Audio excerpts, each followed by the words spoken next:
Fa molta il·lusió que el primer esbós que vas fer un dia de casa estigui en un parc del Poblenou i la gent passi a veure-ho. Som Lugo García y la Nerea Acuña y som estudiants de tercer del grau de disseny en la Facultad de Bellas Arts. Aquí estamos Martu, Cristina y Lenia. Estamos en la Escuela BAO. Somos Josefina y Ezequiel del Máster de Diseño y Producción de Espacios Expositivos de la UPC. Nuestro proyecto, La Espalda del Mundo, está situado en la parte de atrás del Teatro Nacional de Cataluña. Nace de la idea de resignificar el espacio público.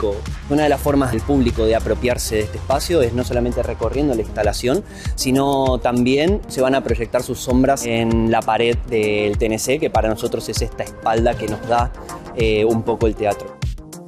El projecte es diu Xemeneia l'últim alè i intentem representar com aquesta fragmentació del Poblenou industrial ha arribat avui en dia en aquesta transformació d'un barri més modern. A partir del disseny paramètric el que hem volgut és que diferents plans de llum representin aquesta xemeneia fragmentada i caiguda. El nostre projecte Clàvia és una representació de la World Wide Web, la xarxa de comunicació en els boscos, en la que es transmeten nutrient i informació. Está compuesta de 3 estructuras que simulan ser raíces, que son compuestas de componentes metálicos y lumínicos. Que és una gran motivació el fet de fer una cosa real, que ho veurà gent i que de veritat la nostra implicació té un impacte.